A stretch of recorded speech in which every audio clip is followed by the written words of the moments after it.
The November rain hammered against the windows of my modest home in Portland, Oregon, creating a rhythm that matched the unease in my chest.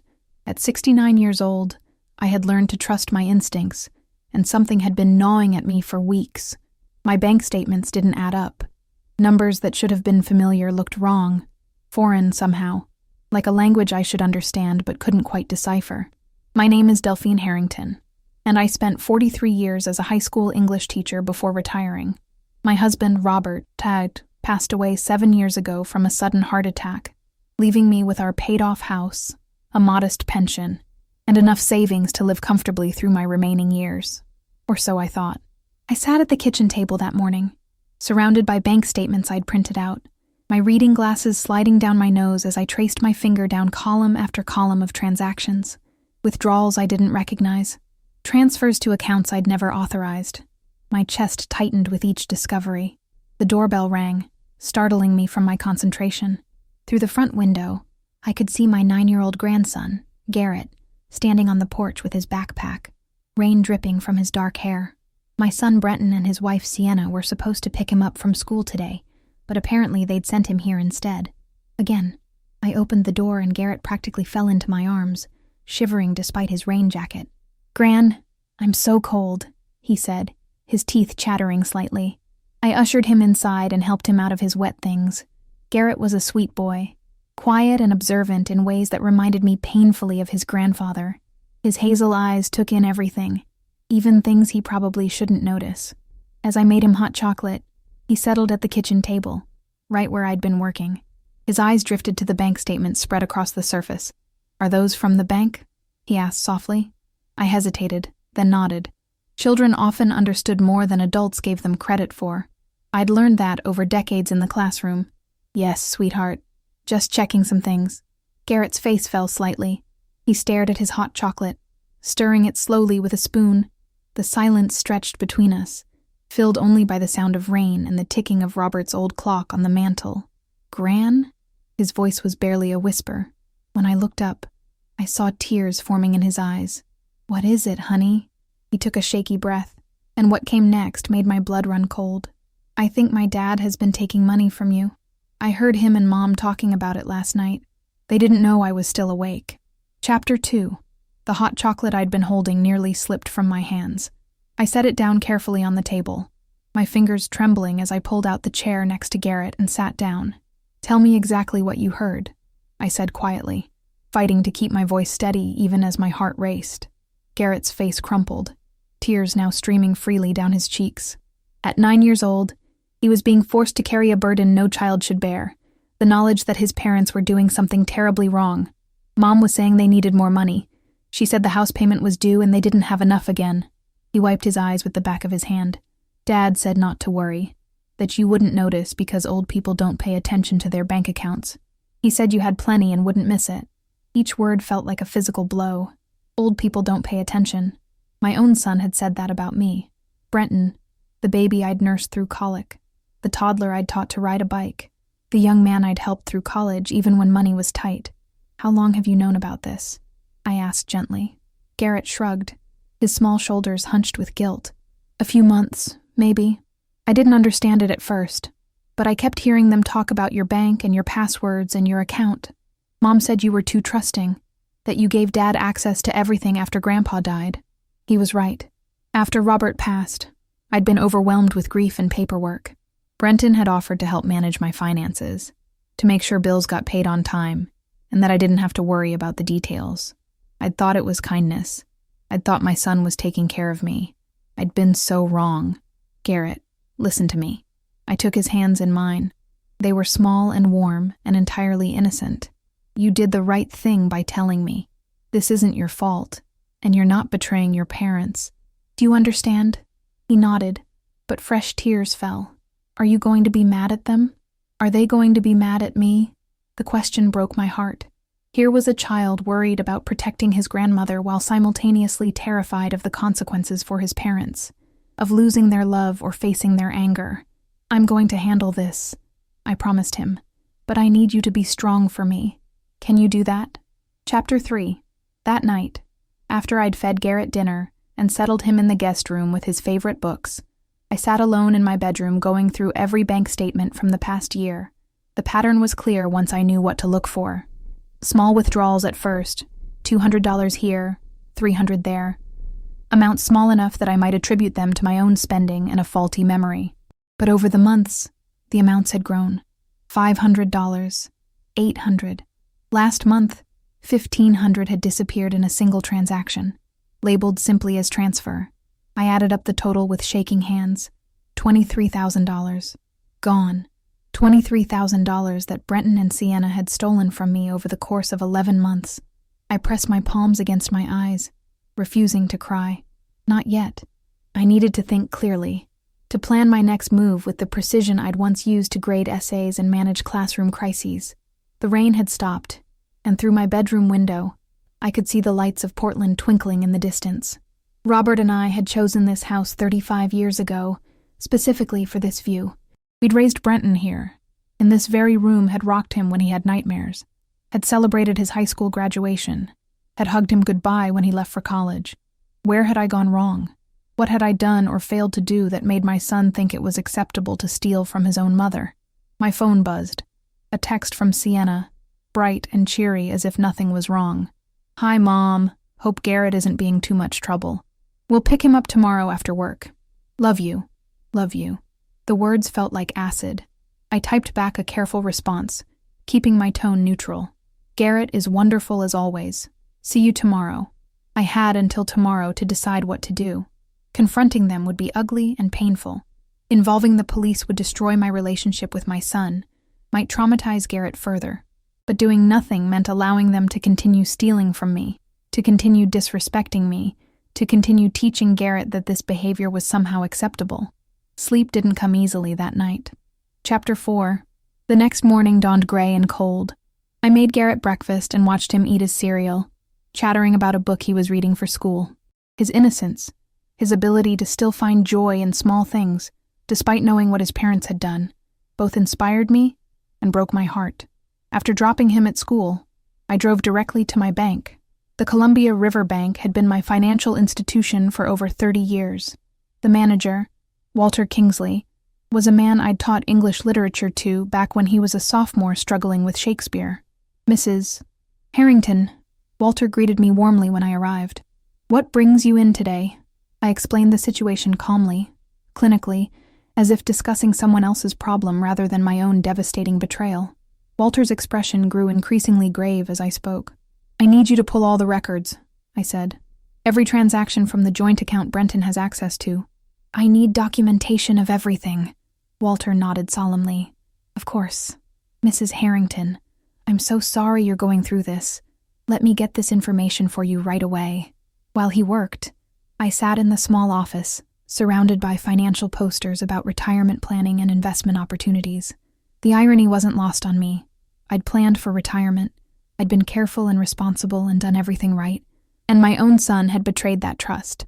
30 minutes later, Walter returned with a thick folder of documents. "It's all here," he said quietly. "The total amount is actually higher than you initially thought. $26,473.19. The number hit me like a physical force. That was nearly a year's worth of my pension. That was the money I'd saved for emergencies, for helping Garrett with college someday, for the inevitability of needing assisted living care as I aged. "I'm going to close the joint access," I said firmly, effective immediately, "and I want to open a new account that only I have access to. Can you help me transfer the remaining funds?" Walter agreed without hesitation. As we went through the paperwork, I felt a strange sense of empowerment mixed with profound sadness. I was protecting myself, yes, but I was also severing a connection with my son, acknowledging that I couldn't trust him.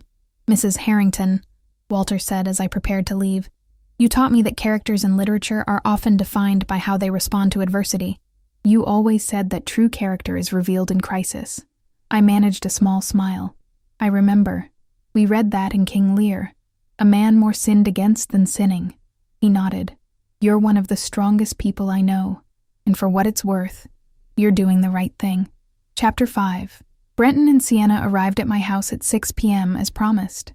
They walked in with bright smiles, Sienna carrying a bouquet of grocery store flowers that felt like an insult given what I now knew. "Hi, Mom." Brenton kissed my cheek, and I had to force myself not to pull away. He was tall, with Robert's build and my eyes. Looking at him hurt in ways I couldn't fully articulate. "How was your day?" Sienna asked, settling onto the couch as if she belonged there, as if she hadn't been complicit in robbing me. "Eventful," I replied calmly. "I went to the bank today. I watched them carefully." Brenton's smile faltered for just a fraction of a second. Sienna's hand tightened on the flowers. "Oh." Brenton's voice was carefully casual. "Everything okay with your accounts?" "Actually, no." I sat down in Robert's old armchair, the one I'd kept even though the upholstery was worn. I discovered some irregularities, significant ones. The room fell silent except for the ticking of the clock. Garrett was upstairs in his room, safely away from this conversation. I'd made sure of that. "I don't understand," Sienna said, but her face had gone pale. "Don't you?" I kept my voice level, though my hands were shaking in my lap. $26,000. Brenton, gone from my account over the past 11 months. All transactions that you authorized using the access I gave you. Brenton stood up abruptly. "Mom, I can explain." "Please do." I folded my hands. "Explain to me how my son, who I raised to be honest and kind, could steal from his own mother." "It wasn't stealing." The words burst out of him, defensive and angry. "You have plenty of money. You don't even need it all. Dad left you comfortable. We were just borrowing it. We were going to pay you back." "Borrowing?" My voice rose despite my efforts to stay calm. "Borrowing requires asking permission. Taking without permission is called theft. Brenton, I taught you that when you were 5 years old." Sienna jumped in, her voice sharp. "You don't understand the pressure we're under. The mortgage, Garrett's school, the car payments. We're drowning, and you're sitting here in this paid-off house with more money than you'll ever spend. So that gives you the right to steal from me." I stood now, my anger finally breaking through. "That gives you the right to lie to me, to manipulate me, to treat me like I'm too old and stupid to notice." Chapter 6. The argument escalated from there, voices rising and falling in waves of accusation and defense. Brenton blamed the economy, his job not paying enough, unexpected expenses. Sienna blamed me for being selfish, for not offering to help them when I supposedly had so much. Neither of them took responsibility. Neither of them apologized. "I've closed your access to my accounts," I said finally, my voice exhausted. "And I want to be very clear. If you ever attempt to access my money again in any way, I will press charges for theft. Do you understand me?" Brenton's face flushed red. "You're choosing money over your own son." "No," I said quietly. "You chose money over your mother. I'm choosing to protect myself from people who have proven I can't trust them." "This is unbelievable," Sienna hissed. "We're family. You're supposed to help family." "Help, yes, but you didn't ask for help. You stole. There's a difference." They left in a fury, Sienna slamming the door hard enough to rattle the windows. Brenton didn't even say goodbye. They called for Garrett, who came downstairs with his backpack, his face carefully neutral. He hugged me tight before leaving. "I love you, Gran," he whispered. "I love you too, sweetheart," I whispered back. "Remember, none of this is your fault." I watched them drive away, and only then did I allow myself to cry. Chapter 7. The days that followed were some of the loneliest of my life. Brenton and Sienna cut off contact completely. They stopped bringing Garrett by. They didn't call or text. It was as if they'd decided that since they couldn't have my money, they wouldn't give me access to my grandson either. The punishment was deliberate and cruel. I tried calling Brenton several times, but he never answered. I texted, asking just to see Garrett, to make sure he was okay. The messages went unanswered. My friends from the Retired Teachers Association tried to comfort me.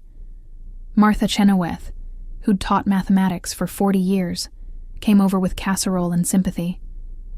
"They'll come around," she said gently. "Once they calm down and realize what they did was wrong." But I wasn't sure they would. In their minds, I was the one who had wronged them by cutting off their access to free money. I consulted with a lawyer, a stern woman named Rosalind Pemberton, who specialized in family law and elder abuse. "You have grounds for criminal charges," she said bluntly, after reviewing my documentation. "This is clear-cut financial exploitation. The amounts are significant enough to be considered felony theft. But Garrett," I said, "if I press charges, they could go to jail. What happens to Garrett then? Rosalind leaned back in her chair. That's a question only you can answer, Mrs. Harrington. Justice versus family. It's never an easy choice. I left her office without making a decision. The thought of my son in jail made me physically ill, but the thought of him continuing to steal from other people, of teaching Garrett that this behavior was acceptable, was equally unbearable. Chapter 8. 3 weeks after our confrontation, I received an unexpected visitor. It was a cold December afternoon, and when I opened the door, I found Garrett standing there alone, his bike lying on its side in my driveway. "Garrett, what are you doing here? Do your parents know where you are?" He shook his head, stepping inside quickly. His cheeks were red from the cold, and I could see he'd been crying. "They're fighting again," he said. "About money, about you, about everything. Mom said terrible things about you, Gran.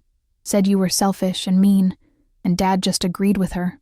I pulled him into a hug, feeling his small body shake with sobs. "I don't understand why they're so mad at you," he continued. "You didn't do anything wrong. They're the ones who took your money without asking. That's stealing. We learned about it in school. You go to jail for stealing. Out of the mouths of babes." A 9-year-old understood what my adult son couldn't seem to grasp. We sat together in the living room, and I made him the hot chocolate he loved. As he drank it, he told me about the past few weeks. His parents were stressed constantly. Money was even tighter now without access to mine. They'd had to cut back on everything, including some of Garrett's activities. I had to quit piano lessons, he said sadly. Mom said they couldn't afford it anymore. My heart ached. Garrett had loved piano. He'd shown real talent. "Are they treating you okay?" I asked carefully. He shrugged. "They're not mean to me or anything. Just stressed. They fight a lot. Mom cries sometimes." Part of me felt vindicated. They were facing the consequences of their actions. But another part of me, the mother part that never really goes away, felt guilty for causing their distress. "Garrett, I need to ask you something important." I set down my teacup and looked at him seriously. "If I could find a way to help your parents without giving them direct access to my money, would you want me to try?" His face brightened. "Really? You would do that?" "I don't know yet," I admitted, "but I'm thinking about it. Not for them. For you." Chapter 9. After calling Brenton and Sienna to let them know Garrett was with me, safe, I spent the evening thinking about options. The truth was, despite everything they'd done, I didn't want to see them homeless. I didn't want Garrett to suffer because of his parents' mistakes. The next day, I made an appointment with a financial advisor named Thaddeus Rayburn, a careful man who helped retirees protect their assets while managing family dynamics. "What you're describing is unfortunately common," he told me. "Adult children who view their parents' savings as an eventual inheritance they can access early. The question is how to help without enabling further abuse." Together, we worked out a plan. I would set up a trust specifically for Garrett's needs, education, healthcare, essential activities. The money would go directly to schools, doctors, and programs, not to Brenton and Sienna. I would also pay their mortgage directly to the bank for 6 months, giving them time to get their finances in order. But they would have to prove they were working to improve their situation by showing me pay stubs, by cutting unnecessary expenses, by taking responsibility. "It's generous," Thaddeus observed. "Perhaps more generous than they deserve." "Maybe," I agreed, "but I'm not doing this for them. I'm doing it for Garrett, and maybe, just maybe, for the son I remember, the one I raised before greed changed him." When I called Brenton to explain the plan, there was a long silence on the other end of the line. "So you're going to control everything?" His voice was bitter. "I'm going to help you while protecting myself," I corrected. "You stole from me, Brenton. You broke my trust in the worst possible way. This is me trying to rebuild that trust slowly, with safeguards. If you can't accept that, then we have nothing more to discuss." Another silence. Then, quietly, "Thank you, Mom." They weren't the words I wanted to hear. I wanted an apology, an acknowledgement of wrongdoing, some expression of remorse, but it was a start. Chapter 10. The months that followed were difficult and complicated. Brenton and Sienna accepted my help, but remained distant. They brought Garrett by for supervised visits once a week, but the easy warmth we'd once shared was gone, replaced by stiff politeness and unspoken resentment. I paid their mortgage as promised and set up Garrett's trust fund. I watched carefully as they submitted their financial documents each month, evidence they were trying to manage their money better. Progress was slow, but it was there. Garrett thrived with the security. His piano lessons resumed, paid for directly by the trust. His grades improved.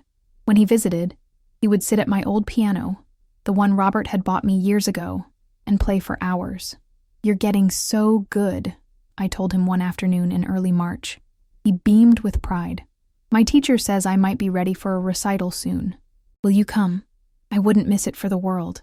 Watching him play, I felt the familiar ache of love mixed with sadness. This beautiful, talented child was caught between his grandmother and his parents, loving both but aware of the fractures that couldn't quite be mended. One afternoon, Sienna asked to speak with me privately, while Brenton took Garrett to get ice cream. We sat in my living room, the air thick with tension. "I know we haven't apologized properly," she began, her voice tight. "The truth is, I'm still angry. I still think you have more than you need, and could have just given us the money instead of making this so hard." I started to respond, but she held up her hand. "But," she continued, "I also know what we did was wrong. We should have asked. We should have been honest. And we definitely shouldn't have let Garrett find out the way he did." Her eyes filled with tears. "He looks at us differently now, like he doesn't trust us. And that's our fault." It was the closest thing to an apology I'd received. And while it wasn't everything I'd hoped for, it was something. "I love my grandson," I said quietly. "And despite everything, I still love my son. But I won't be stolen from again. I won't be disrespected in my own life." She nodded. "I understand."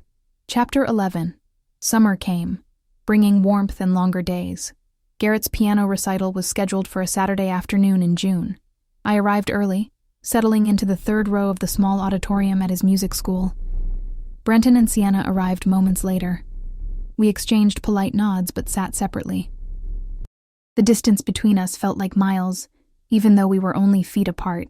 When Garrett came on stage, dressed in a suit I'd bought him for the occasion, my heart swelled with pride. He sat at the piano, took a deep breath, and began to play. The piece was Clair de Lune by Debussy, hauntingly beautiful and technically complex for a child his age. His small fingers moved across the keys with confidence and grace. And for those few minutes, all the pain and conflict faded away. The music filled the auditorium, and I found tears streaming down my face. Not tears of sadness, but of overwhelming love for this child who had brought light back into my life even in the darkest times. When he finished, the audience erupted in applause.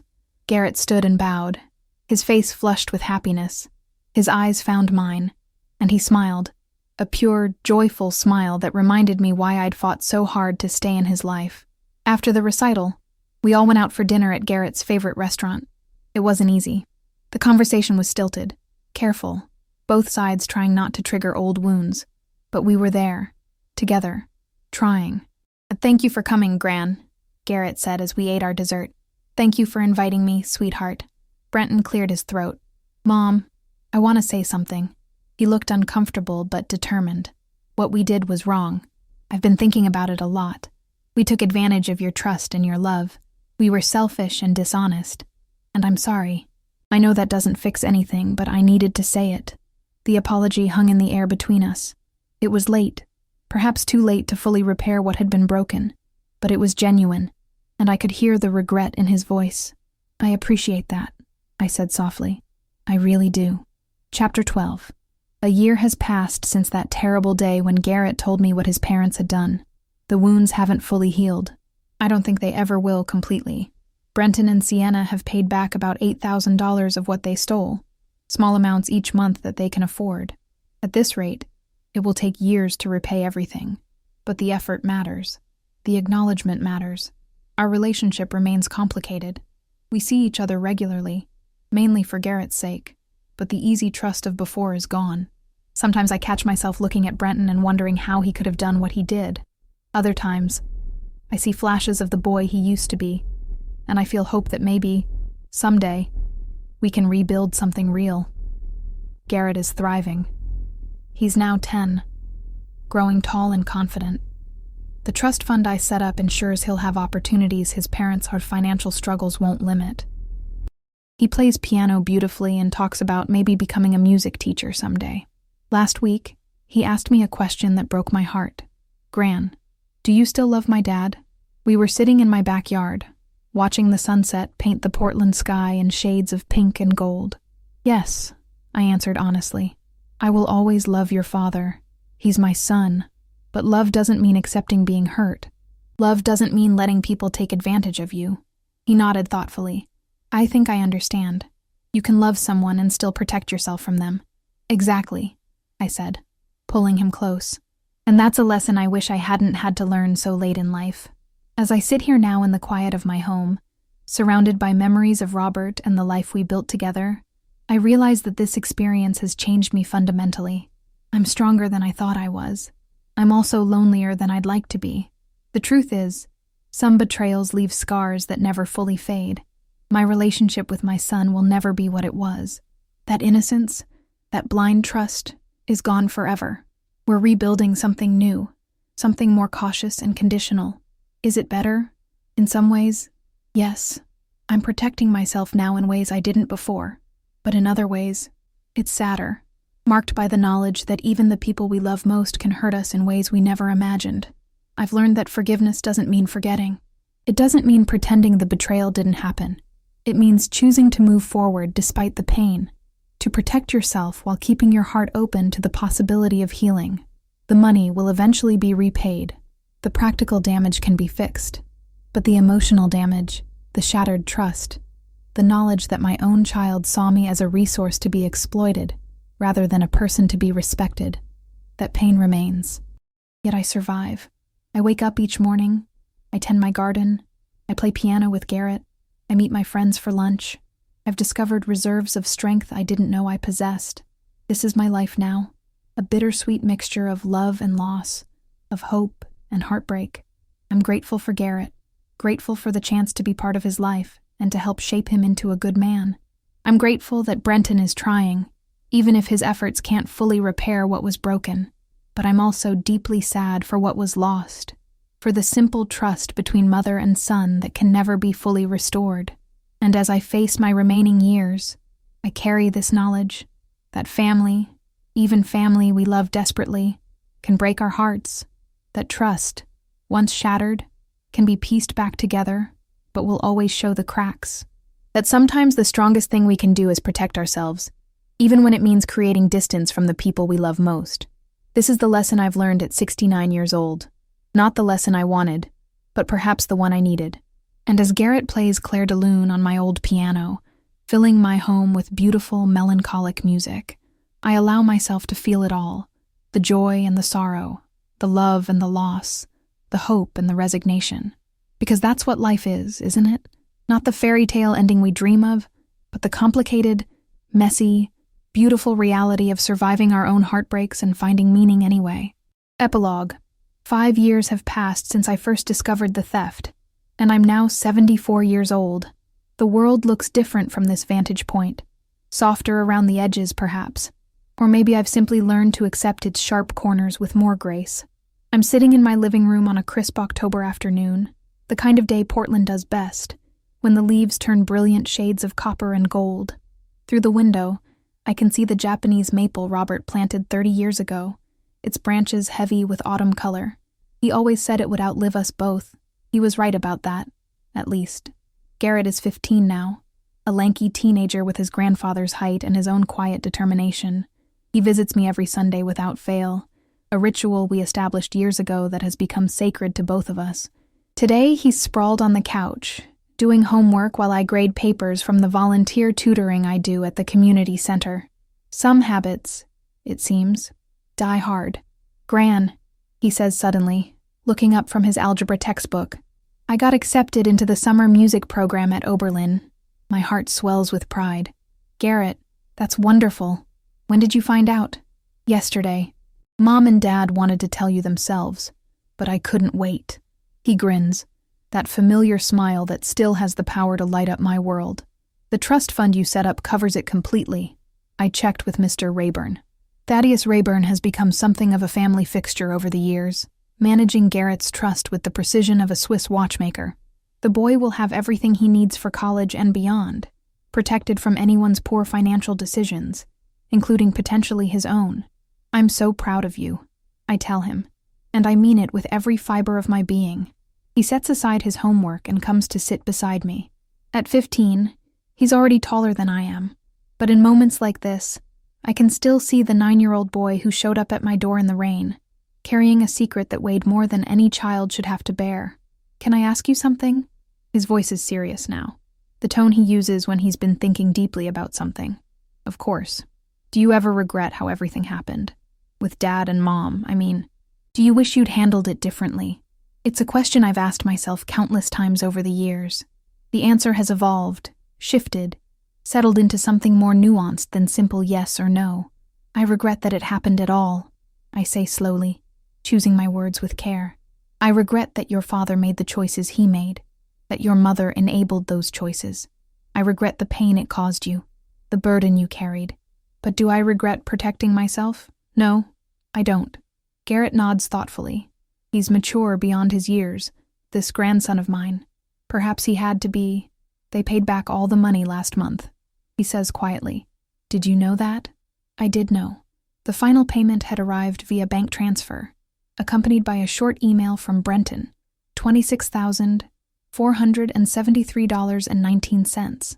It had taken them exactly 4 years, 11 months, and 16 days. I know. I confirm. Dad cried when he made the transfer. Garrett continues, his eyes distant with memory. I wasn't supposed to see, but I did. He told Mom that he felt like he'd finally paid off a debt to his own soul. The image of my son crying over his mistakes touches something deep in my chest, that place where maternal love lives regardless of everything else. Brenton is 52 now, graying at the temples, carrying the weight of middle age and consequences. He works 2 jobs to make ends meet, a far cry from the entitled man who once thought his mother's money was his for the taking. Our relationship has improved incrementally over the years, built on small moments of honesty and effort. We have dinner together once a month, the 4 of us, though sometimes Sienna makes excuses not to come. Those evenings are polite, even warm at times, but there's always an undercurrent of everything left unsaid. Sienna remains the harder nut to crack. She's cordial to me, even occasionally kind, but I can see in her eyes that she still believes I should have simply given them the money. Some people never quite grasp the difference between generosity and exploitation. Still, she's a good mother to Garrett in her own way, and I've learned to appreciate that if nothing else. Your father is trying, I tell Garrett. That matters. But it's not the same as it was before, is it? There's no accusation in his voice, just honest observation. You and Dad, you're not, I don't know. You're like friendly strangers sometimes. His words cut, because they're true. Brenton and I will never have what we once had. That particular innocence is gone, burned away in the fire of betrayal and consequence. We've built something new in its place, something more honest perhaps, but also more fragile, more careful. No, I admit, it's not the same, and it never will be. Some things, once broken, can be repaired but never fully restored, like a bone that's been fractured. It heals. It can even become stronger at the breakpoint, but it's never quite the same bone it was before. Garrett absorbs this in silence. Then, do you think he loves you? Yes, I answer without hesitation, and I love him. But love isn't always enough, Garrett. Love doesn't erase consequences. It doesn't rebuild trust on its own. Those things require work, time, and sometimes they require accepting that what you have now is different from what you had before. We sit together in comfortable silence after that, the kind of silence that only comes from years of knowing someone deeply. Outside, the wind picks up, sending maple leaves dancing across my small yard. The afternoon light is beginning to fade, painting everything in shades of amber and shadow. My phone buzzes. A text from Brenton. Can I stop by this evening? There's something I'd like to discuss with you. A familiar anxiety tightens in my chest. Even now, 5 years later, unexpected communications from my son trigger that old fear. What does he want? What has gone wrong? Will I be disappointed again? But I've learned to sit with that anxiety, to acknowledge it without letting it control me. This too is part of my journey, accepting that trust, once broken, leaves behind a sensitivity that may never fully heal. Your dad wants to come by, I tell Garrett. showing him the text. Probably about the thing, Garrett says cryptically. What thing? He looks uncomfortable. He made me promise not to tell. But it's good, Gran. I promise it's good. When Brenton arrives that evening, after Garrett has gone home, I notice immediately that he looks nervous. He's wearing a button-down shirt, slightly wrinkled, and carrying a folder that he clutches like a lifeline. "Hi, Mom," he says, and I gesture for him to come in. We sit in the living room, the same room where we had that terrible confrontation 5 years ago. Sometimes I think this room has absorbed all our family drama, holds it in the walls like old photographs. "I wanted to talk to you in person," he begins, setting the folder on the coffee table between us. I could have emailed or called, but this felt like something that needed to be face-to-face. My heart rate increases. "Okay." He opens the folder and pulls out a document. "This is a financial plan Sienna and I have been working on for the past year, with the advisor, someone who specializes in helping people recover from financial mistakes." He slides it across to me. I look at the document. It's comprehensive. Budget worksheets, debt payment schedules, savings goals, investment plans. Every expense is accounted for, every dollar allocated with purpose. "And we're in a better place now," Brenton continues. "Not perfect, but stable. We have an emergency fund. We're putting money into retirement. We're teaching Garrett about financial responsibility." He pauses. "Things we should have been doing all along." "This is impressive," I say honestly, scanning through the pages. "But that's not why I'm here." He takes a deep breath. "Mom, I want to apologize. Really apologize. Not the half-hearted sorry I gave you a few years ago, but a real acknowledgement of what I did to you." I set down the document and look at my son. He's aged in these 5 years. The lines around his eyes deeper, his hair grayer, but there's something different in his expression now, a clarity that wasn't there before. "I stole from you," he says, his voice rough with emotion. "I violated your trust in the worst possible way. I told myself I was borrowing, that you had plenty, that you wouldn't mind. But those were lies I told myself because I didn't want to face what I was really doing. I was stealing from my own mother because it was easier than facing my own financial failures." Tears are streaming down his face now, and I feel my own eyes beginning to burn. "Oh, I taught Garrett that it was okay to lie, to steal, to take advantage of people who love you," he continues. "I damaged his trust in me. I damaged his trust in family. And worst of all, I hurt you. You, who gave me everything, who sacrificed for me, who loved me unconditionally. And I repaid that by treating you like an ATM machine." He's sobbing now, really sobbing, the kind of crying that comes from deep in the soul. I've seen Brenton cry before, when his father died, when Garrett was born, but never like this. Never with this kind of raw, painful honesty. "I can't undo what I did," he gasps. "I can't give you back the years of easy trust we lost. I can't erase Garrett's knowledge that his father is capable of terrible things. All I can do is say I'm sorry and mean it with everything I am. I'm sorry, Mom. I'm so sorry." I move from my chair to sit beside him on the couch. After a moment's hesitation, I put my arms around him, and he collapses against me. This grown man, my son, crying like the child he once was. "I forgive you," I whisper, and as I say the words, I realize they're true. Somewhere in the past 5 years, without even consciously deciding to, I've forgiven him. "I forgive you, Brenton." We sit like that for a long time, mother and son, holding each other through the grief and the healing. Outside, night has fallen completely, and the streetlights cast their familiar glow through my windows. When he finally pulls away, wiping his eyes with the back of his hand, he says, "I don't expect things to go back to how they were. I know that's not possible. But I want to build something new with you, if you'll let me. Something based on honesty and respect." "I'd like that," I tell him. He reaches into the folder again and pulls out another document. "There's one more thing. Sienna and I have been talking, and we want to set up a trust of our own, for you, for your future care, for any needs you might have. It's not much yet, but we're contributing to it every month. We want you to know that you can count on us, the way you couldn't before." I look at the trust document, at my name listed as the beneficiary, at the modest but growing balance. It's a reversal of roles, the child caring for the parent, but more than that, it's a symbol, They're trying to give back not just money, but care, attention, security.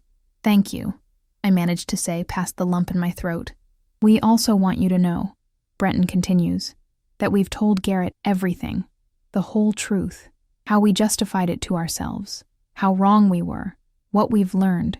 We didn't want him growing up with half-truths or thinking that what we did was somehow acceptable under certain circumstances. This might be what moves me most. The willingness to be fully honest with their son, to show him their failures without excuse or justification, to teach him by example that people make terrible mistakes and must own them completely. How did he take it? I ask. Brenton smiles sadly. Better than we deserved. He said he already knew we'd been wrong, but that he appreciated us finally being completely honest about it. He's a good kid, Mom. Better than we are.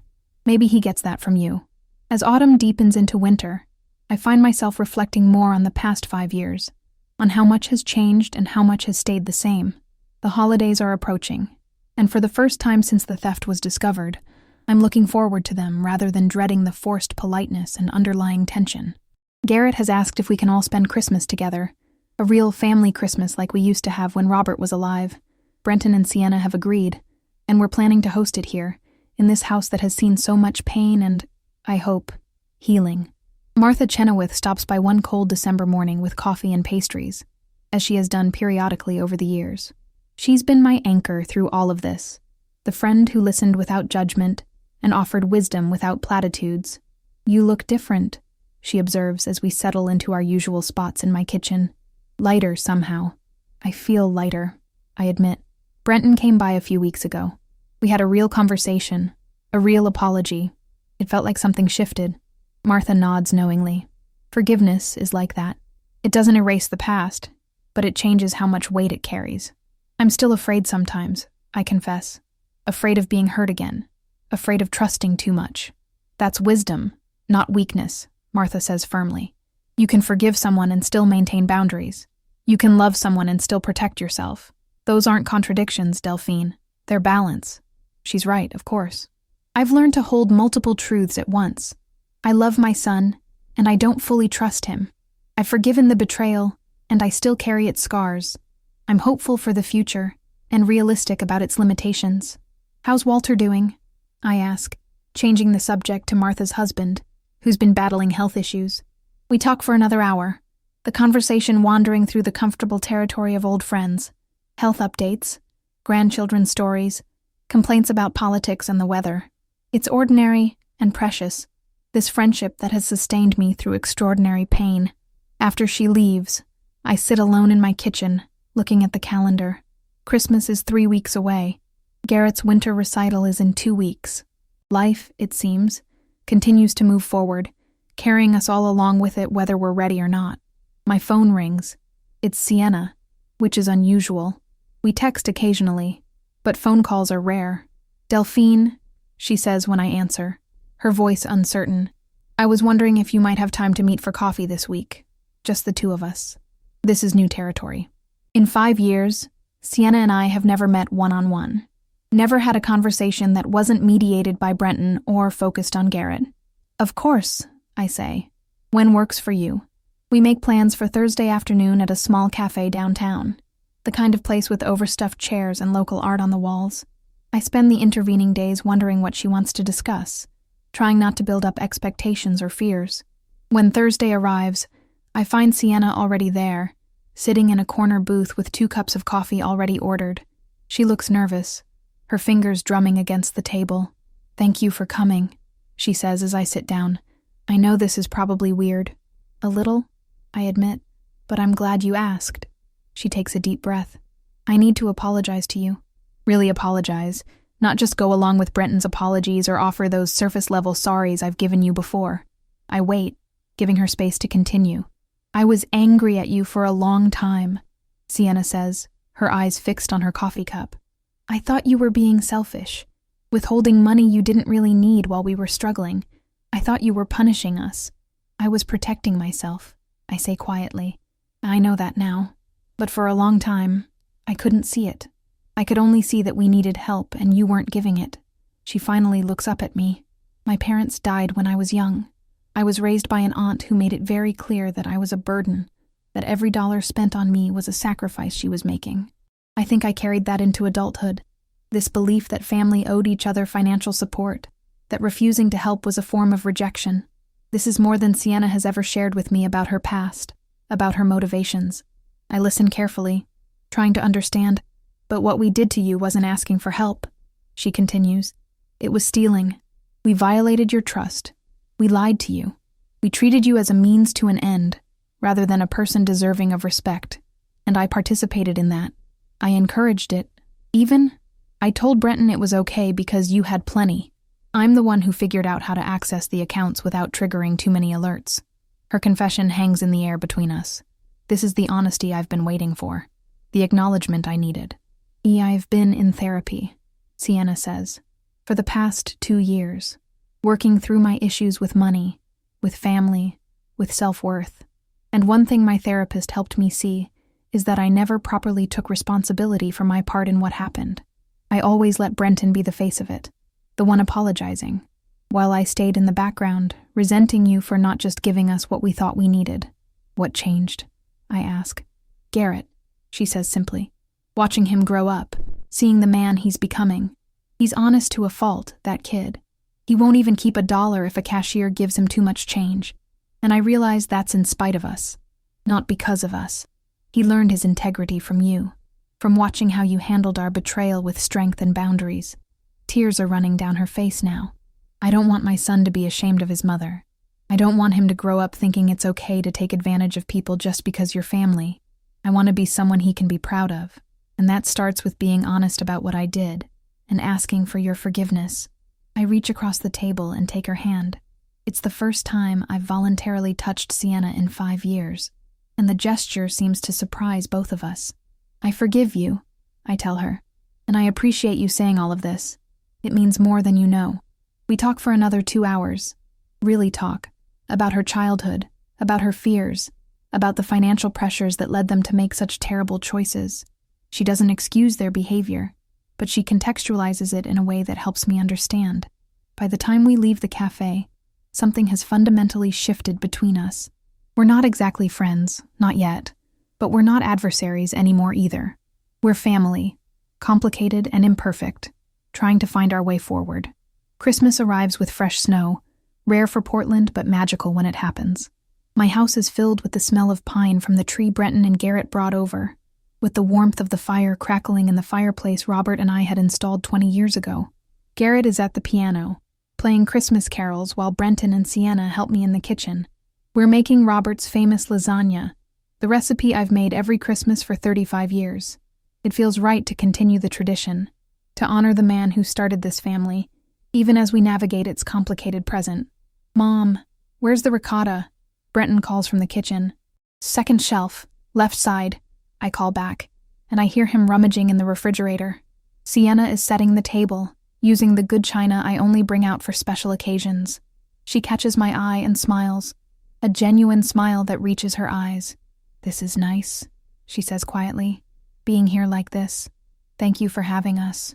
Thank you for coming, I respond, and I mean it. Dinner is warm and full of laughter.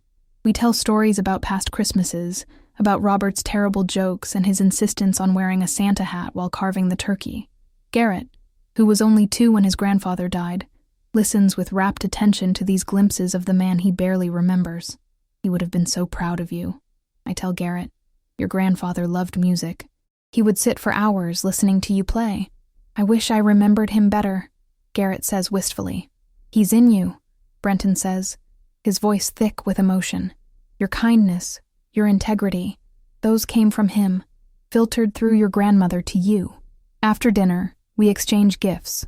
I've gotten Garrett new sheet music and a biography of Vladimir Horowitz, his current piano idol.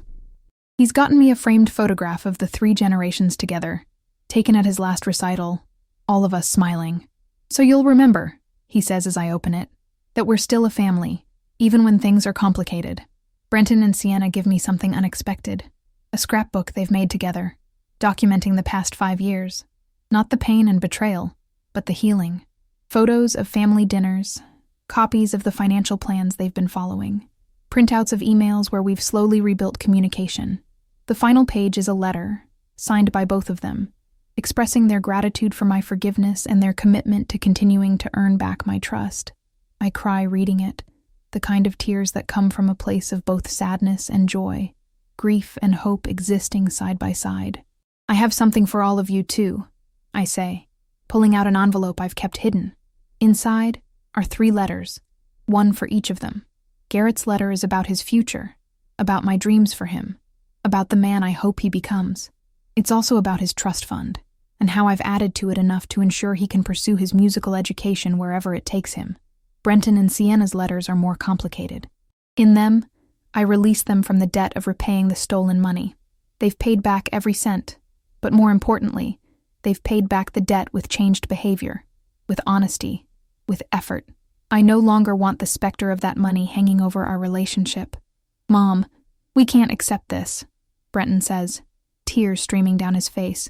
We owe you that money. You've paid it back, I say firmly. Every penny. But more than that, you've paid it back with your growth, with your honesty, with your willingness to do the hard work of becoming better people. I don't want this hanging over us anymore. I want us to move forward. We hold each other, the 4 of us, in a group hug that feels both fragile and strong. Outside, snow continues to fall, blanketing Portland in quiet white. This is my family now. Scarred but healing. Imperfect but trying. We're not the family we once were. Before the betrayal. We never will be.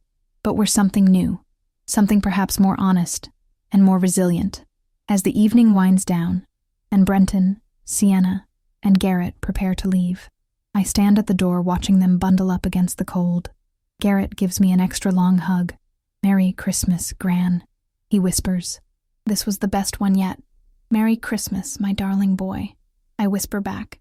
After they leave, I sit alone in my living room, surrounded by the remnants of our celebration, crumpled wrapping paper, empty wine glasses, the scent of pine and cinnamon still hanging in the air.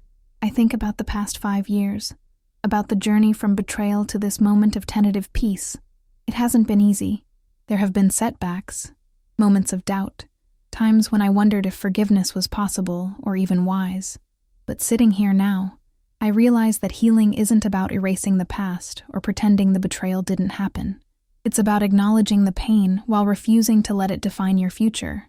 It's about maintaining boundaries while keeping your heart open. It's about loving people even when they've disappointed you, while also loving yourself enough to demand better.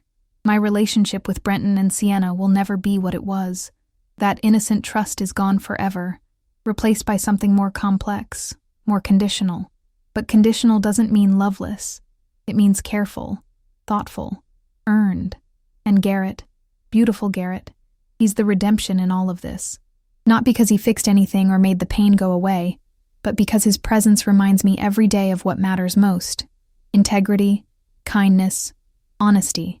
He's become the person his parents briefly lost sight of being, and in doing so, he's helped guide them back. I look at the photograph he gave me, the 3 generations smiling together. We look happy in that photo, and but we're also scarred, changed, carrying invisible wounds that will never fully heal. And that's okay, because this is what real life looks like. Not the fairy tale ending where everything is magically perfect, but the messy, complicated reality where people hurt each other and then spend years trying to make it right. Where forgiveness exists alongside continued vigilance. Where love persists despite everything that should have killed it. I'm 74 years old, and I've learned that peace doesn't mean the absence of pain. It means accepting that pain, scars and all, while still choosing hope. It means acknowledging that some things are broken beyond perfect repair while celebrating what can be salvaged. Tomorrow, Garrett will come over to practice piano, as he does every Sunday. Brenton and Sienna will continue making their monthly payments into my care trust, even though I've released them from their debt. We'll continue our monthly family dinners, continue building this new, fragile thing we've created from the ashes of what was destroyed. It's not the family I imagined when I first held newborn Brenton in my arms 52 years ago. It's not the future I dreamed of when Robert and I bought this house and planned our lives together. But it's real. It's honest. And in its own complicated way, it's beautiful. The snow has stopped falling now, leaving Portland blanketed in pristine white. Tomorrow it will begin to melt, to get dirty and slushy and imperfect. But for now, in this moment, it's perfect and clean and new. Just like every day offers a new chance to begin again, I turn off the lights and head to bed, carrying with me the weight and the lightness of forgiveness, the pain and the hope of family, the scars and the healing of a heart that refused to harden despite every reason to do so. This is my story, not the one I would have chosen, but the one I've learned to carry with grace. And as I close my eyes, I feel Robert's presence, a comfort and a memory, reminding me that love, in all its complicated forms, endures, even when it shouldn't, especially when it shouldn't, and that, perhaps, is the greatest lesson of all.